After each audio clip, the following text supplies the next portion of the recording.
What is up to the good people all across America and the good people in this world? Matthew here. So, I trip out, man. I've been in and out of the African American ghettos since I was a little boy. Like I said, my father was taking me into Beverly Stuyvesant when I was a little, tiny little boy, a child, a mere child.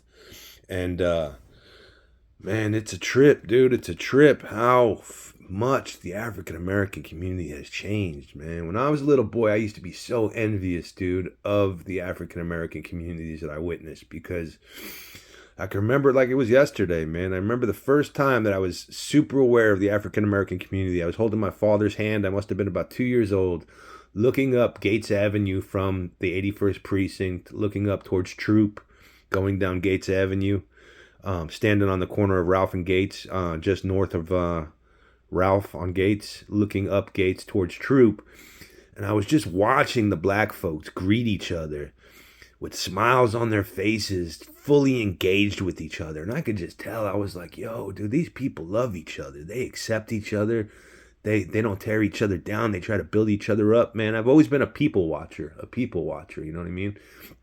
I dig it, you know what I mean? Especially when people are smiling and they're happy, dude. I've always gotten so much it just brings this warmest feeling to my heart, dude, to see people happy and smiling and feeling good, you know what I mean? And that was what the African American communities were back then, dude. There was like this music, like this beautiful music. The only way I can explain it was like this uplifting jazz beat, dude, like the beat of life, like in the African American ghettos. That was just like da, da, da, da, da, da, da, da, da, da, as people would interact and greet each other and just like love, dude. It was bursting with love. It was before crack had hit. It was before things turned ugly.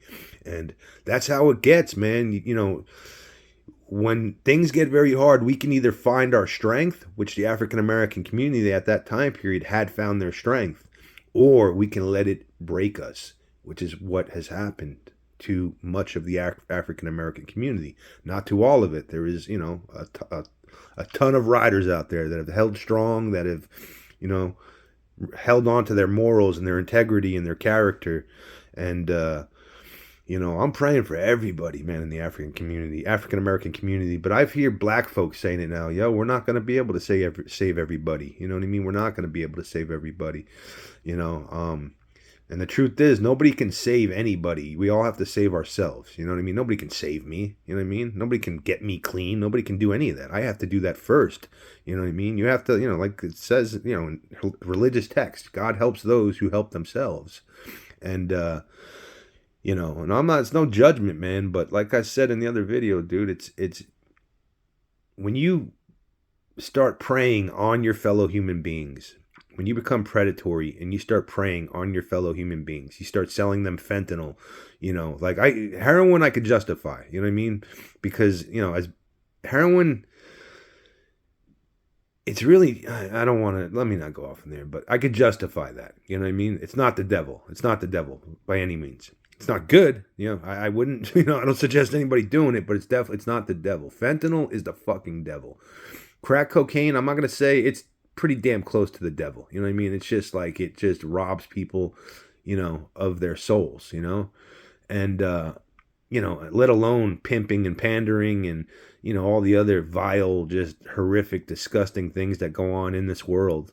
You know, it's you've broken weak. You've broken weak. The pain of life had become so, you know, so painful and too much for you to bear that you broke weak to the point where you started feeding on your fellow human beings. You became a parasite, you became a vampire, and you started feeding on people. Now, I'm not saying judging everybody, you know what I mean? Even the strongest amongst us can break weak, but it is what it is. That's my opinion, and like I said, I'm entitled to my opinion, you know what I mean? And take it with a grain of salt. I am nobody. And I'm not saying it to tear you down. I'm not saying it because I'm trying to make you feel low about yourself or hurt you. I'm saying it to make you aware of it.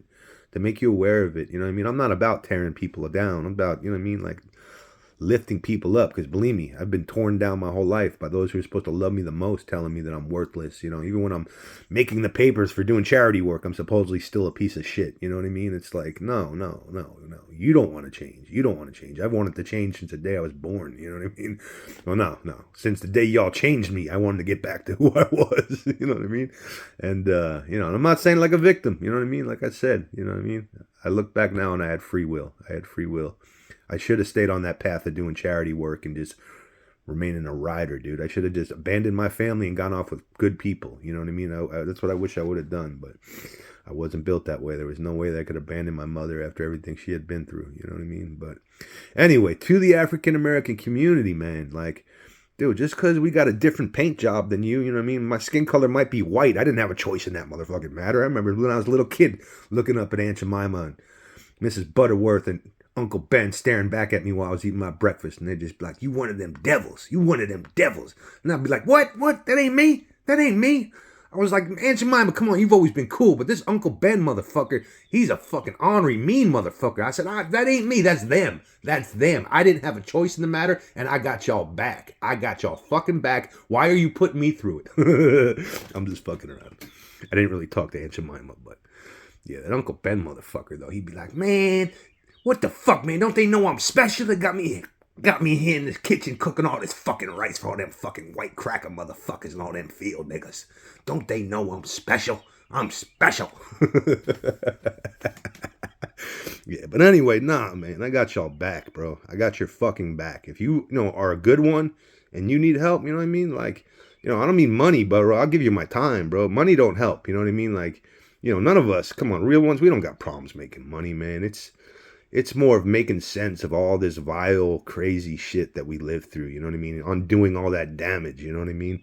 And that's all I really have to share is I'm a man who has experienced just an ungodly amount of trauma in all different forms that was scarred to my heart, scarred to my soul, dude. And I've learned to undo it. I'm not at 100%, you know what I mean? Actually, truth be told, I am at the weakest point physically and emotionally in my entire life.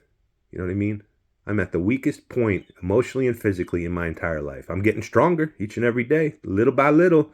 But yeah, that's what happens when you tear yourself down. That's what that life does to us, man. It tears us down. So, you know, I am rebuilding for the first time and the last time. I'm not going to tear myself down ever again. So, anyway, to y'all in the African American community, I love y'all. I love y'all. And I mean that with all my heart, man. To all you good ones, even you, all you motherfuckers that turn predatory. You know what I mean? It's never too late to change. You know what I mean? It's never too late to turn away from wicked things. It's never, ever, ever too late.